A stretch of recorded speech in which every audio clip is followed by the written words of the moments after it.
This is, it's fun to sometimes go back to the basics. I particularly enjoy being, kind of relatively new to the Wi-Fi space in the last few years. I like to play the role of still learning, still new. And then when I get to work with guys like Jim Vada here, it's a lot of fun because Jim is an expert. Let's face it, and it's fun to talk to experts. So if you might be more like Jim today, or you might be more like me today, or you might be somewhere in between, as we just indicated. Nevertheless, hopefully we have a little something for everybody. Give me the thumbs up if you can see the screen. Wow, well done, beautiful. All right, guys, so away we go. Gosh, I was just talking at a session, that iGel session in Pittsburgh, and it's so interesting. I mean, these are IT professionals, but when you ask the question, hey, does anybody out there in the audience have any idea as to why, the Wi-Fi works really well one day and then it's terrible the next, and nobody seems to understand why? Everybody raises their hand. They say, yeah, that's me every day, all the time. I can't figure it out. I can't see Wi-Fi. I can't hear Wi-Fi. I don't know what's going on. It works well, then it doesn't work well. It's frustrating. Well, that's what we're here to unpack a little bit. We're going to demystify it a little bit. Okay, it's a living, breathing beast, wouldn't you say, Jim? It's not something that's just, okay, I got copper, point A, point B. It's a little bit different than that, isn't it? Yeah. Oh, absolutely. It's extremely dynamic. Just millisecond to millisecond, things change quite a bit. So, yeah. So away we go. And the first and most important thing that I think is really helpful when trying to get folks who are new to understand is that we talk about how Wi-Fi is just radio. Okay, so you have a tuner and you tune into 100.7 classic rock on your FM dial. You are tuning into a frequency, 100.7, right? That's a frequency, and that's being broadcast by a tower on the hill. And when you tune into that frequency that's being transmitted, you're able to listen to that data or music that's being broadcast. It really is not much different than that. Wi-Fi is happening at frequencies that are way, way high. We can't hear them. Not even bats can hear them, but they're out there. They're all around us. Okay, it's important to understand that. And so this is actually what the FCC has done. They have sliced and diced the airwaves like you would not believe. It's crazy, crazy. Not everybody is allowed to just transmit and receive on any old frequencies that they want. You can get in a lot of trouble. If I tried to set up shop and transmit on 100.7, that's going to interfere with the radio station in my local market, and they're going to come down on me like you wouldn't believe. I'm going to get a knock on the door, right, Jim? It's going to be the FBI. so, yes, federal law enforcement will show up. It's unpleasant. Yeah, well, it sounds like you have a little bit of experience there. Moving right along. Moving right along, exactly. The point is that the FCC slices and dices the airwaves, and they basically auction off, huge swaths of spectrum to companies who are willing to pay to use it for their own private use. Think about companies like Verizon and AT&T, right? They will purchase these frequencies so that they can now have them reserved for their customers, and they can do whatever they want with it. And that's pretty nice, but it does cost tons of money. The point is that the FCC and other governing bodies around the world, whether it be Ofcom in the UK or whatnot, they've set aside frequencies where they basically said, you know what, anybody can use it. Anybody can use it. And when you look at the screen right here, you'll see the black arrow on the right side of your screen pointing to those little tiny slivers. That represents the 2.4 gigahertz frequency band of spectrum. And on the left side of your screen, we're pointing to the little slivers, the little green slivers, and that represents the 5 gigahertz frequency band of spectrum. And again, these are unlicensed. The government, in the goodness of their heart, said, okay, you know what? As long as you don't do anything radical, anybody can use these frequencies for whatever they want. And that's where Wi-Fi lives, guys. So, and it's not just for Wi-Fi.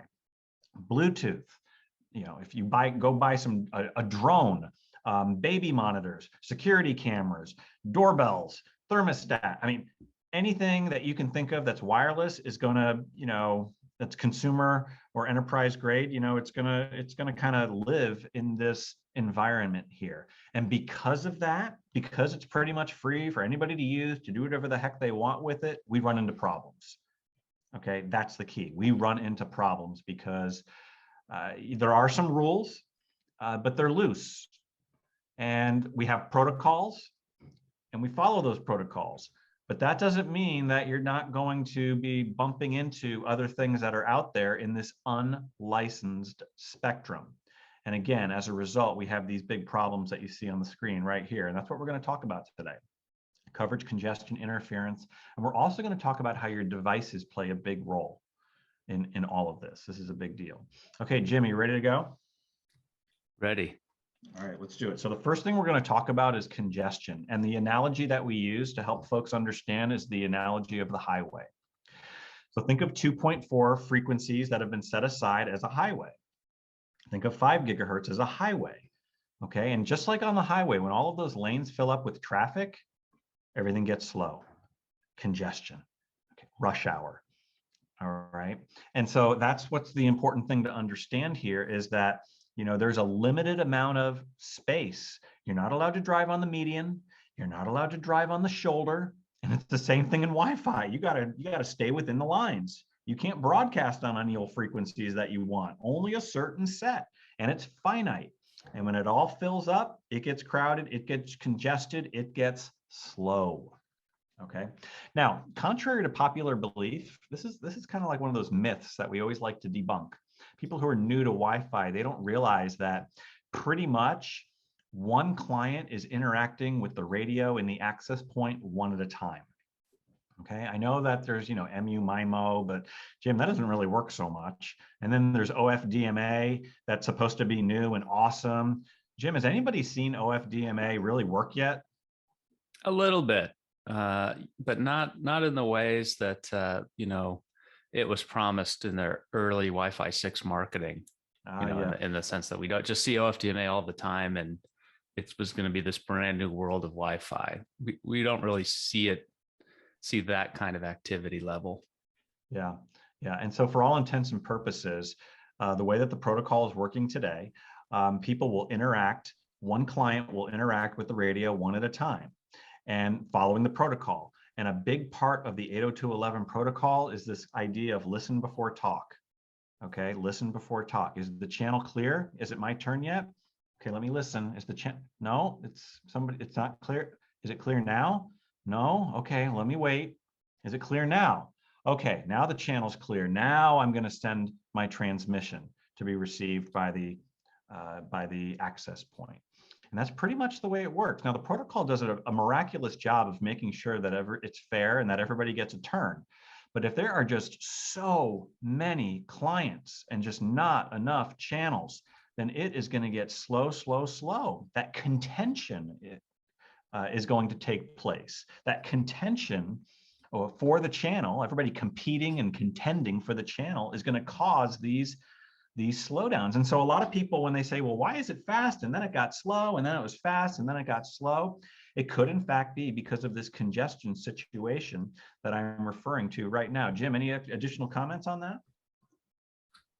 Yeah, I think that's right. And you know, another thing to think about in terms of the difference between bands, you know, the highways being those bands is, you know, 2.4 gigahertz is where you've got the old jalopies, the old rust buckets, the old, the old Ford Taurus from 1998.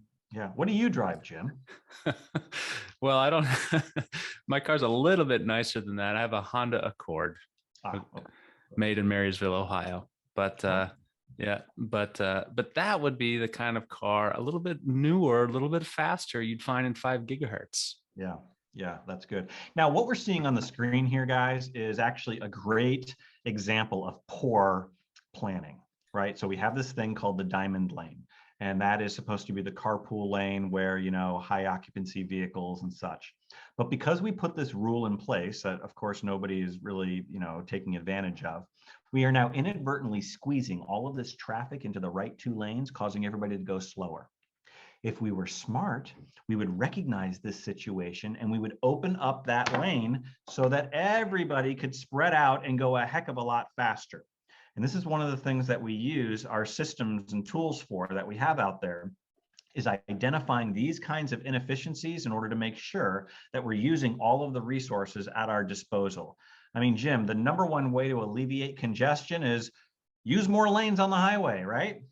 Absolutely. Use more lanes and make sure the cars are going as fast as possible. Exactly. All right, we're going to dig into this one layer deeper.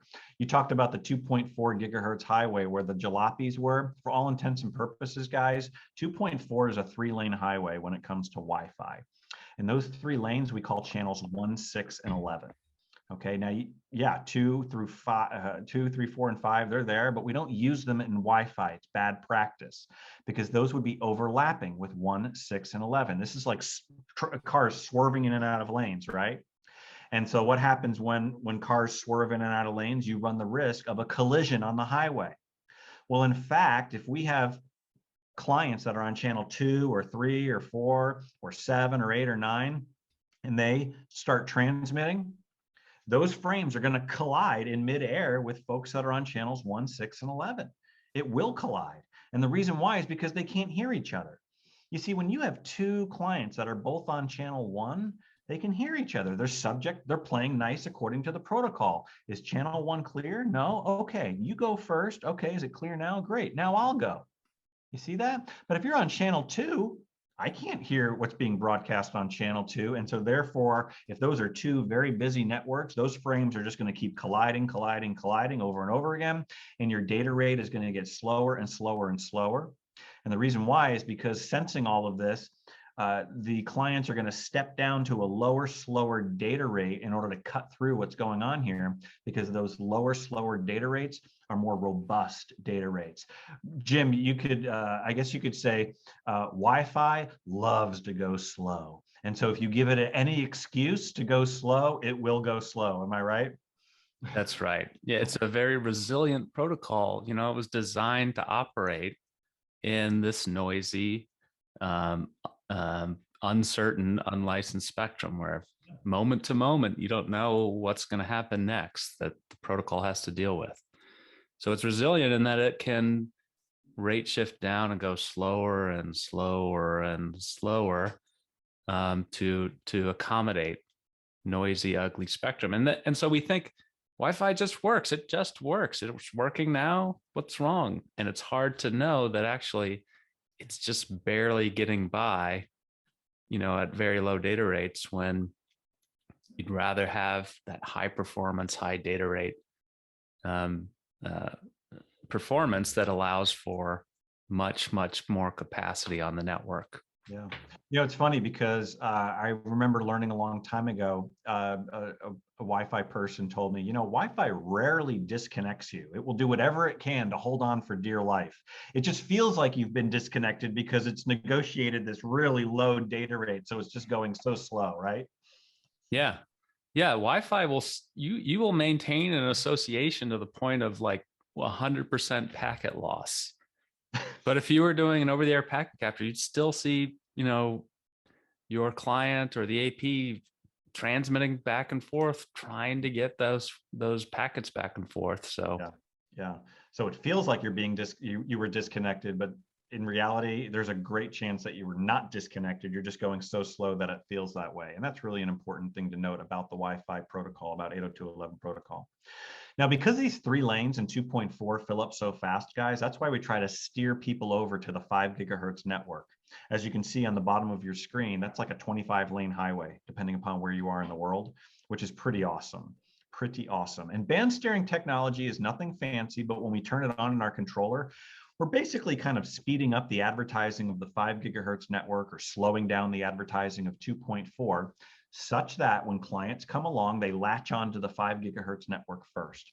Short of turning 2.4 off, that's really what we try to do. We steer people to the 25-lane highway where everybody should be able to spread out and go fast. You know, a lot of people don't realize this, Jim, but, you know, clients play a big role in the equation, and you just can't tell a client what to do because it's subject to the protocol. That client is going to come along and based upon the signal strength, based upon what it joined before, based upon just whatever Apple or Windows told it that it should do in some algorithm that it created, the client's going to make the decision whether to join 5 gigahertz or not. You know what I mean?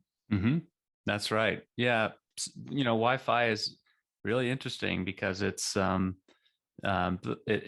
sort of uncoordinated. Each radio, whether it's the access point or all the clients connected to it, they're all making their own decisions, right? They're not all sort of just following the lead of the access point. They're all deciding when they're going to transmit, how they're going to transmit, what data rate they're going to use.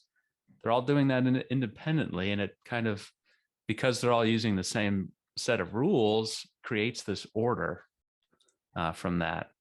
But like Eric said, clients, we want to present them, with a healthy environment, so they're making good decisions and trying to operate in their highest performance. Yeah. Now, correct me if I'm wrong. Yeah. Now, correct me if I'm wrong, Jim, but I mean, cellular companies don't have to deal with this. You know why? Because it's their spectrum. And so they can actually control, what clients are going to do and how, how everything is going to get shared. Do I have that right? Yeah, they have, they license spectrum from the FCC and here in the US, and they have sole access to that spectrum. Yeah. So they don't have any concern about anyone else using the frequencies they're using, which means they can decide, this is exactly how we're going to use it. These cell phones are going to transmit in these frequencies, and these towers are going to transmit, and here's all the timing, and the whole thing is orchestrated, totally orchestrated and centrally controlled, using actually OFDMA, Eric, but much more frequently and actually almost all the time. So a very different channel access model from Wi-Fi that has to deal with, unlicensed spectrum where interference and other protocols are rife. Yeah, you bring up a good point. OFDMA, I mean, while new to Wi-Fi, the cellular companies have been using this channel sharing technology, if you will, for years and years. And, the Wi-Fi world is just kind of catching up. But again, the reason why it's so difficult is because we are dealing with unlicensed spectrum, where once again, it's a little bit of the Wild West where people can do whatever they want. You've got different device manufacturers that are going to interact with, the protocol differently. And so it's just, you just can't expect cellular to work the same as Wi-Fi because of the nature of the bands. So, all right, great. So there are some cool things that you can do when you have this many channels available to you, like on 5 gigahertz. And what I'm talking about is channel bonding. Okay, now here's the thing though, channel bonding can be awesome or it could be terrible depending upon the situation. So let's talk about that. When you take this is just an example here. Okay, so a lot of people ask, let me back up one step. Sorry about this, guys. But a lot of people say, hey, why does the channel need to be this wide, 20 megahertz wide? Just like how the lane on the highway should be a certain width to accommodate your car, the width of the channels in Wi-Fi need to be a certain amount in order to just accommodate the basic data rates that we want to be able to go. Okay, so that's kind of like where we get that 20 megahertz wide channel piece. All right, so getting back to 5 gigahertz, channel bonding. We can take two 20 megahertz wide channels, bond them together to create something called HT40, high throughput 40 megahertz wide channel. And guys, when I do this, I am literally doubling the ability to go fast. It doesn't mean I can go that fast, but I'm doubling the ability to go fast. And over here on the right side of your screen, I can take 4 channels, bond them together to create something called VHT80, very high throughput, 80 megahertz wide channel, literally quadrupling the ability to go fast.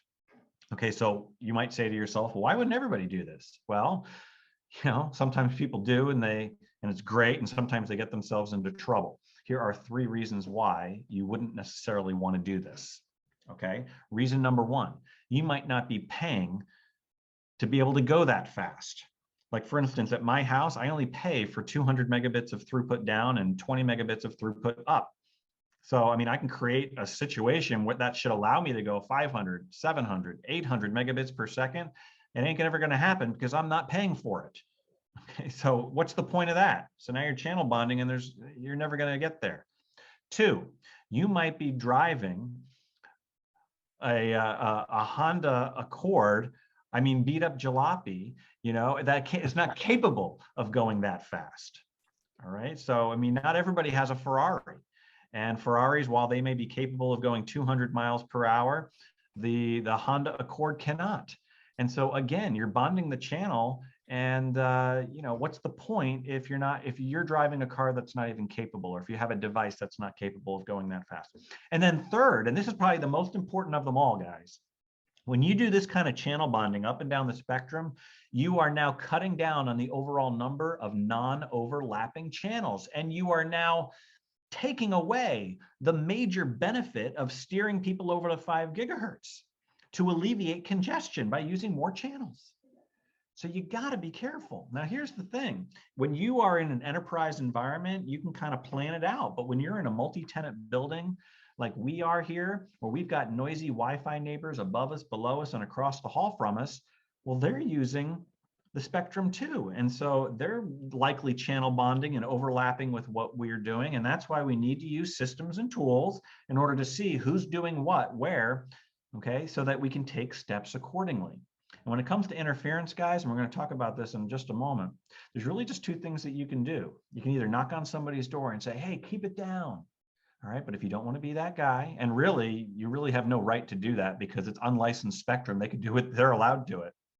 And so if you're not going to do that, the only other thing that you can do is get the lay of the land with the systems that we're talking about here so that you can avoid it. That's it. Okay. All right. Next topic. Okay. Let's talk about coverage and propagation. Okay. These radio signals, they just can't propagate forever, guys. You know, like when you're in your car and you're driving out of the city, it just eventually turns into static. Okay. It just can't go forever. And now without getting into all the physics here, the important thing that you need to know is that lower frequencies have a longer wavelength, which allows them to propagate farther through space. Okay. And it allows them to make it through surfaces a little bit more easily. In the case of Wi-Fi, the 2.4 gigahertz frequency obviously is a lower set of frequencies than 5 gigahertz, higher set of frequencies. All right. What we generally say, and it's just kind of like a poor man's rule of thumb, is that 2.4 can travel approximately twice as far as 5 gigahertz. So this is really important to know. You're walking around and maybe you're over here or over there and you're like, oh my gosh, I can get Wi-Fi out here. That's amazing. Well, it's probably the 2.4 gigahertz network. And if it is, don't get too excited because it's subject to all of the contention and congestion that we just talked about a moment ago. So it's not just quite as great as you think. All right, now let's illustrate this. So this is you in your house, okay, over here in the corner, and you've made mistake number one, which is you've put the router in the corner of your house.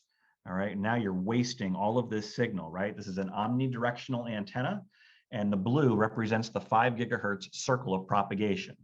All right, so you got to get this thing in the middle of your house. All right, so this is you and you're loving life. You've got great Wi-Fi. Now this is your kid, and your kid just bought a brand new MacBook Pro, right? One of the fastest laptops that you can get on the market. Well, guess what? Their computer can't even hear 5 gigahertz. They're too far away, and they are automatically, by default, relegated to the slower, crummier, more contended with, congested 2.4 gigahertz network. And so they may be saying, oh, the Wi-Fi is terrible. And it's because they can't even hear the signal. They're relegated to the 2.4, which is the red. Okay. That's why in my house, I name my networks differently because I want to know when I go out onto the deck, I want to know, did I roam on over to the 2.4 where I've got good, strong signal strength? And then when I go in to my house, did I roam back to the 5 gigahertz network? A lot of people, they just have one network and it just kind of switches back and forth, back and forth. They don't know what band they're on. Okay, so that's why I like to do that. All right, now when it comes to propagation, guys, these radio waves, they just can't pass through any and all surfaces. And in Wi-Fi, the two surfaces that we're most concerned with are concrete and metal. Okay, you got a glass building, sheetrock, no problem. But if you've got concrete walls, it could be a problem or it could be good. It depends on the situation. Okay, sometimes we're glad that we're surrounded by concrete walls, like in a hotel or apartment building, because it shields us from the noisy neighbors. And then in other situations, maybe, you know, I'm in the next room over and I think that I should be able to get Wi-Fi, but with a big concrete wall in between, ain't ever going to happen. The radio waves just get absorbed into the concrete and go no further. There you go. Okay. The story is that my dad lives in Florida. And he calls me up one day and he says, Eric, you know, why can't I get Wi-Fi in the next room? Well, the interior walls of his home in Florida are concrete block. And so the signal just can't sneak around the corner and get to him. He's got to move that router out into the open and get better line of sight. Okay. Now, when it comes to metal, the opposite is true. With metal, the radio waves are going to reflect off of the metal and they're going to bounce around all over the place. And again, depending upon the situation, this could be good or it could be bad. Sometimes we depend upon the signal bouncing all over the place in order to get to where it needs to go, right? Multipath. And then sometimes, you know, that can cause problems because we're expecting the signal to go a certain distance and it's just not getting there. So there you just have to be aware. Raise your level of awareness. Look around, okay? All right. Next topic. Let's talk about interference and noise. Remember, this is radio. Okay, you and I, we can't hear it, but it's out there. It's all around us. And so those radios can hear each other.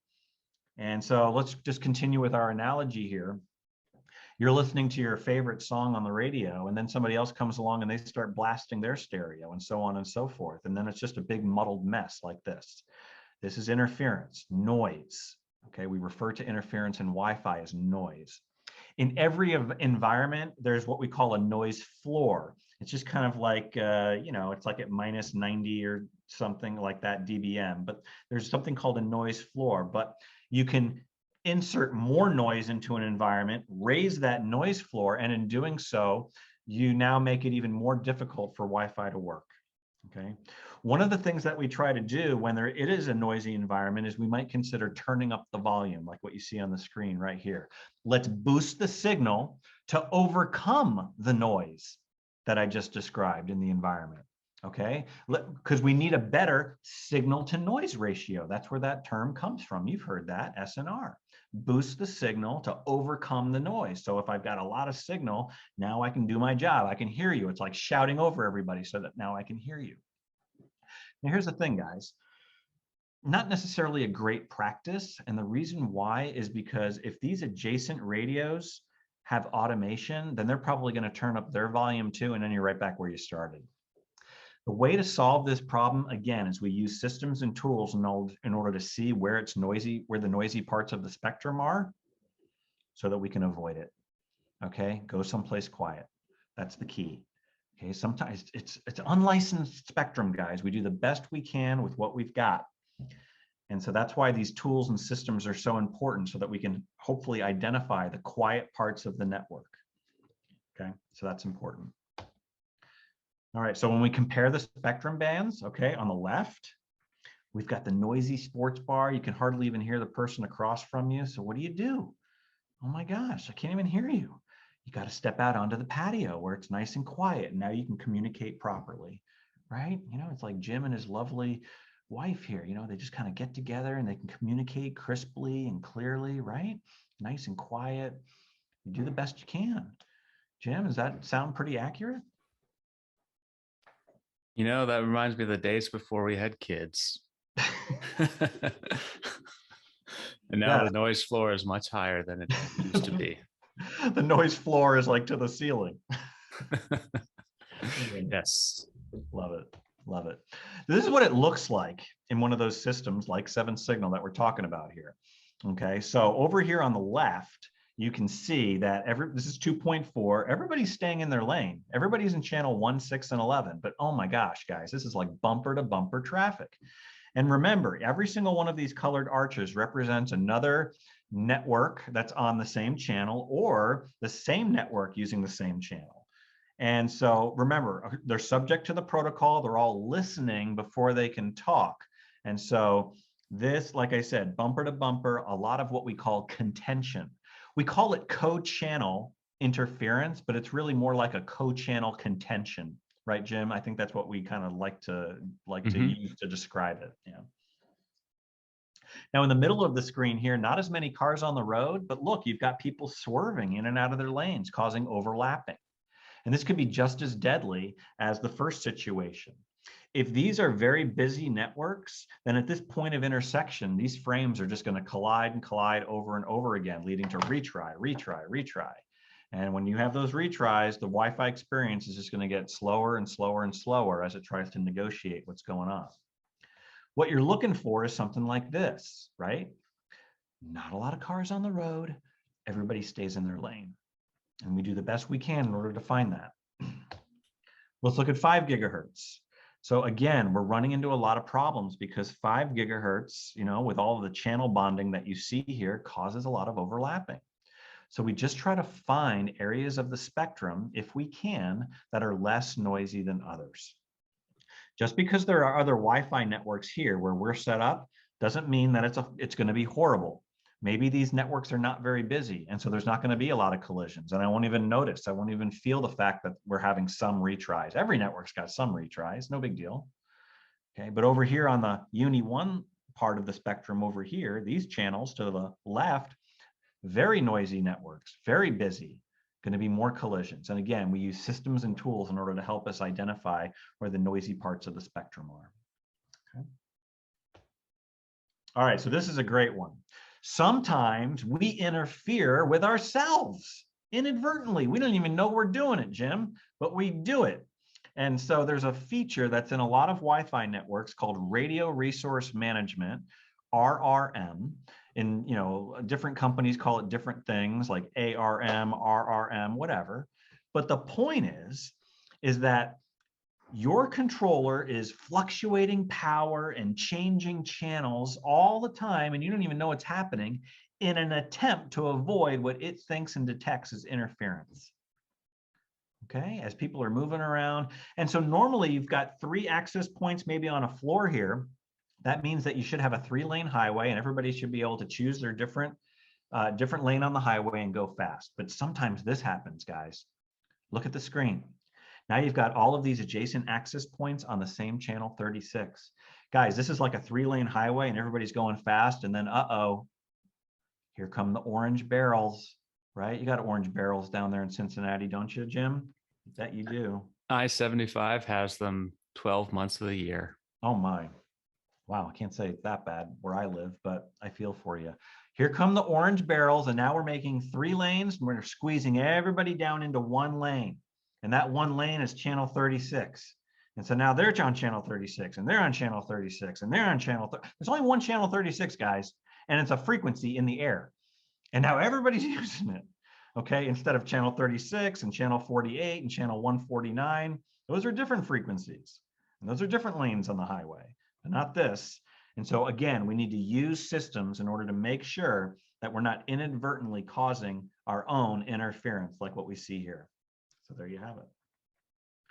All right, final topic. We're coming down the home stretch, and we're going to talk about how your devices play a huge role in how poor or how good your Wi-Fi experience is. A lot of people out there don't realize what a big role devices play in this equation here. The way that we illustrate this is we play this game. Which would you buy? So let's pretend like you needed to get a new computer for your kid for school or something like that, right? And you look at these 2 computers online, you don't want to spend a lot of money, and they both cost the same. And you say to yourself, well, if they both cost the same, I'm going to get the one on the right. And you know why? Because it's got an i5 processor. So I bet it's faster. Yeah, that's faster. Well, if you were to take this computer on the right, buy it, give it to your kid, I guarantee you within 24 hours, they'd be like, Dad, this computer stinks. Like, what? What are you talking about? It's got an i5. It's like, it's so slow. Well, you didn't look at the fine print, did you?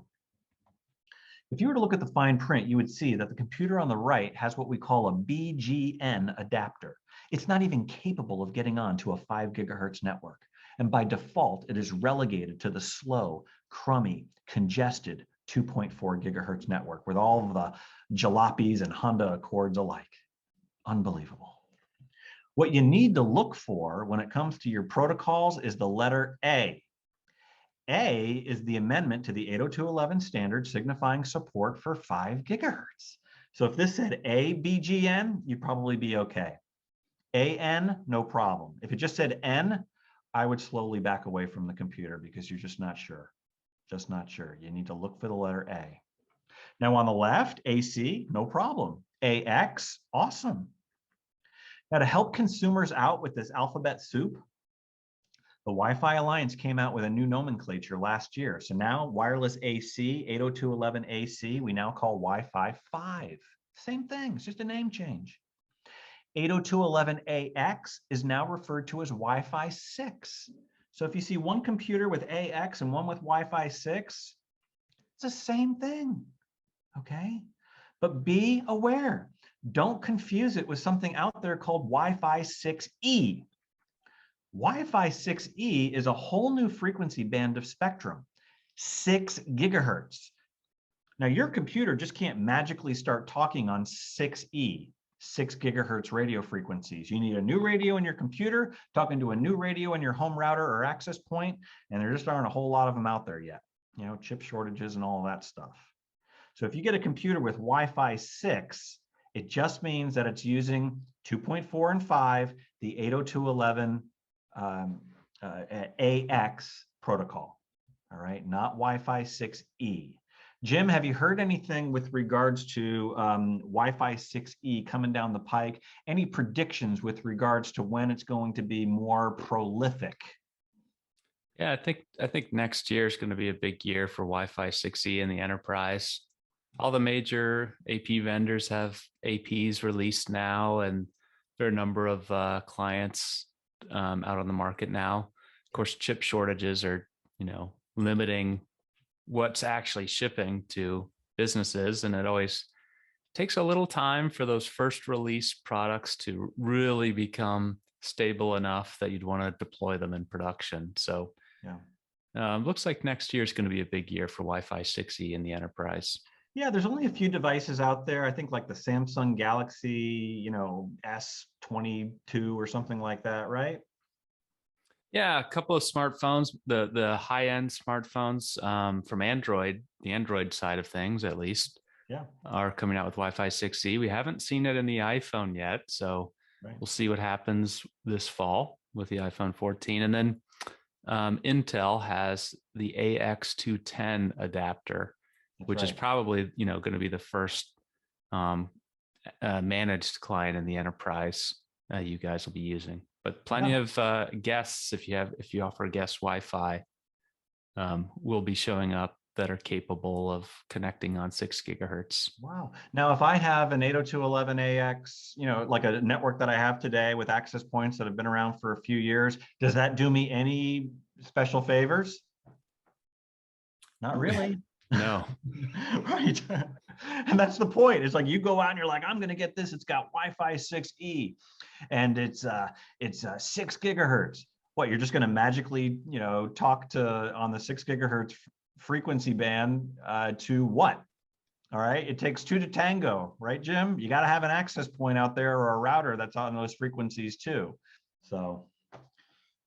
And then because of propagation, who's to say that your computer isn't just going to always be grabbing on to the 5 gigahertz network because it hears it so loudly?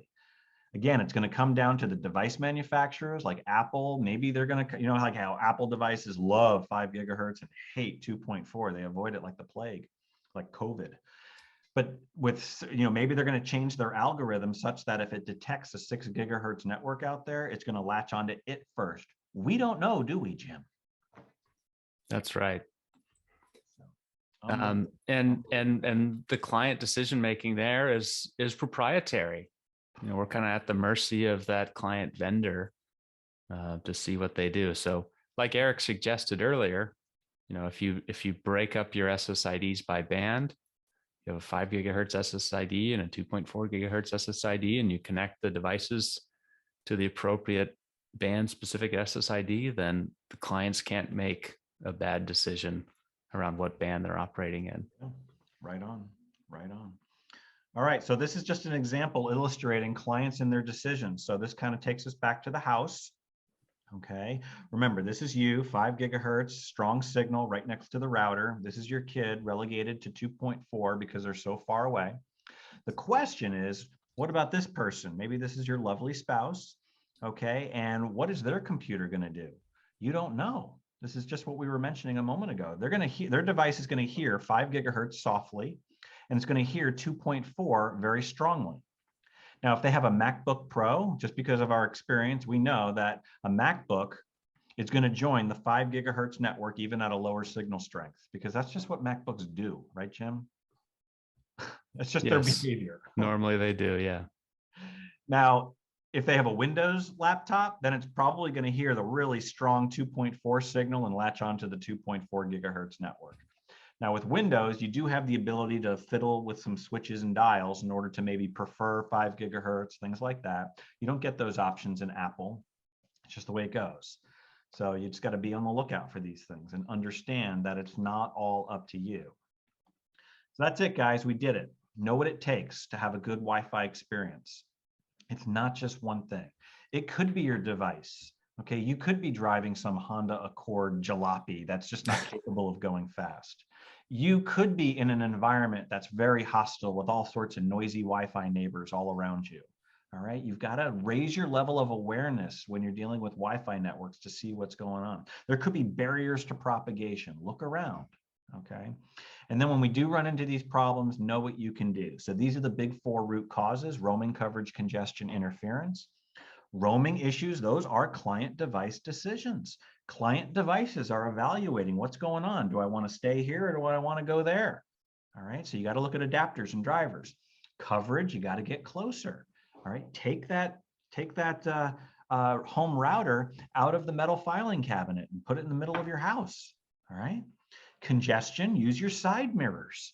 Okay, you see a lane that's open, put on your blinker and go so you can go fast. And then finally, with interference, identify where it's noisy so that you can go someplace quiet. And there you have it, guys. So hopefully, you maybe learned 1 or 2 new things about how either Wi-Fi works, or if you're skilled in the ways of Wi-Fi, maybe a nice new way to explain it to your loved ones. So with that, maybe Mr. Jim, we can answer a question or two if there are any. Yeah.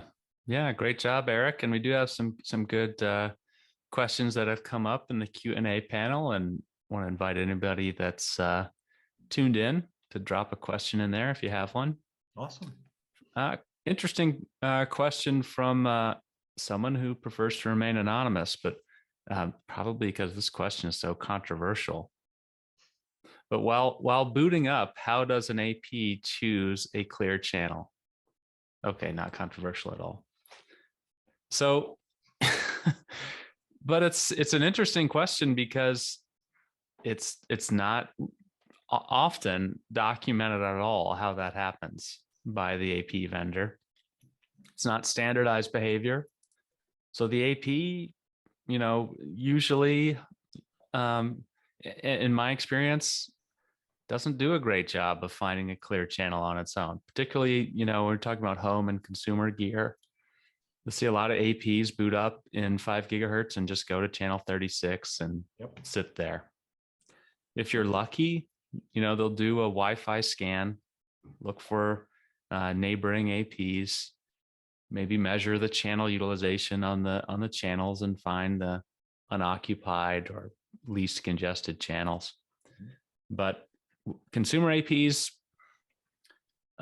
most often will do that channel check when they first boot up, choose a channel, and never change until they're rebooted again. And then in the enterprise, like Eric mentioned, there are auto channel planning algorithms that are a little bit more sophisticated and try to dynamically allocate the channels the APs are using. So one of the questions came over in the chat actually from Andrew, says, should we disable RRM on our controllers? I think he was a little concerned about some of the issues we talked about. And we could do a whole webinar on answering that question, but Yes, the answer we may have. it really depends, on your environment and how how big the network is. My design preference is yes, disable RRM and do static channel planning and transmit power control, but that's not always realistic for every environment. So if you are using RRM, put it within some bounds, put some limits on how often it can change channels, what channels it can use, how loud the radios can get, how quiet they can get. Because if it's totally unbounded, it will, you can have these issues where it makes one change and then other changes, and quickly things kind of cascade and become unstable while users are using the network. So we want to avoid that at all whenever possible. Right. Yep. So, okay, we got Anonymous's question answered there. Good old Anonymous. Okay, so Vinod has a question. He says, how can non-Wi-Fi interference cause a Wi-Fi issue? It will be in a different band and frequency. Not necessarily. That's right. I mean, there's a lot of non-Wi-Fi interference that is, I mean, remember, you've got, what if somebody's operating a drone? What if somebody has like security cameras that are wireless? And maybe what about Bluetooth headsets and what about an MRI machine? What about audio visual equipment? What about smart boards? They're all, those could be following the 802.11 protocol, or they might not be. They could be following their own proprietary protocol that they made up, Jim, right? But they're still using the unlicensed frequencies in order to do what they want to do, right? That's exactly right. The unlicensed bands where Wi-Fi operates are sort of a magnet for interference from non-Wi-Fi sources because it's not a Wi-Fi band. It's an unlicensed band that can be used by other protocols and is used by other protocols. Right. And actually part of the rules that the FCC has for the band is that your device just must accept interference. It just must accept it. So yeah. Zigbee, that's not Wi-Fi. That's right. That's a whole different, Wi-Fi is 802.11, right? Mm-hmm. And Zigbee is what? That's like 805.15, or I don't know what it is. 802.15.4. Okay, 802.15.4. God, it's different. It's a different standard. It's a different protocol, but it's still using the same frequencies. And so you gotta work with it. You gotta deal with it. So there you go. Good question, actually. It is a good question. Rodrigo with a comment. He says, one great tip that he learned from us: always update your Windows drivers. Yep. Yeah. Intel's got a great website to tell you what the latest version is, and I kind of bookmark that. And they're making updates all the time, and the environment's changing, and so it's good to stay up to date. Sometimes they're making little subtle changes that can make a big difference. And Eric, maybe one last question here from Bill. Okay. He asks, do office computer guys need to be aware of all this and pitch in now that we're coming back to the office? Oh my gosh, yes, in my opinion. Mm-hmm. Yes. Oh my gosh. So, I mean, just because we're connected to Wi-Fi doesn't mean that everything's a Wi-Fi issue. It truly could be a device issue. Okay, just like we've been mentioning a moment ago, devices do make a lot of decisions. So you got to know adapters and drivers and how they do or don't perform well on the Wi-Fi network. Not only that, but you should remember we said, raise your level of awareness, looking around for barriers to propagation and how those could be causing problems. Not everybody, had their Wi-Fi network designed recently. Maybe the last time there was design was 5, 6, 7 years ago. And so it's not designed for 5 gigahertz. It's still designed for 2.4. So you got to raise your level of awareness, look around for barriers to propagation. Also, am I in a multi-tenant building where there's lots of noisy neighbors? So now that you know this stuff, when somebody says, hey, there's a Wi-Fi problem, you now know the lay of the land enough in order to make some intelligent suggestions as to what to look for and what to try next, wouldn't you say? Yeah, absolutely. Yeah. And if it's a SMB environment with just a few APs, there's not a lot you have to worry about. Just check the channels you're using, make sure you have decent coverage, walk around with a phone or a laptop, do a few spot checks, and apply some of the channel planning things Eric has shared today, and things can be a lot better. Totally. Yep. Totally agree. A little bit can go a long way. And it's actually been interesting. We've been able to help a lot of people with home Wi-Fi over the past couple of years. But you're right. A lot of these corporate networks have been kind of dormant, and now they're starting to wake up again. And so Hmm. who knows what's going to happen? So, being, just IT, general IT folks now, should bring this knowledge of Wi-Fi to the table in order to help, ensure that people have a great experience. Yeah. Yeah. And we have end users that are transitioning from being at home with, very fast internet connections in many places, maybe fiber to the home. Yeah. And they're using 80 megahertz channel widths. Um, and, they've had a pretty good Wi-Fi experience for the past year or two. And, what are they going to experience when they come back to the office? Is it going to be just as good? So definitely something to think about. Yeah, absolutely. Awesome. Well, hopefully this was fun for as fun for you guys as it was for us, Jim. Sometimes just talking about the basics is fun. It never gets old. Never gets old. And there's always so much to learn.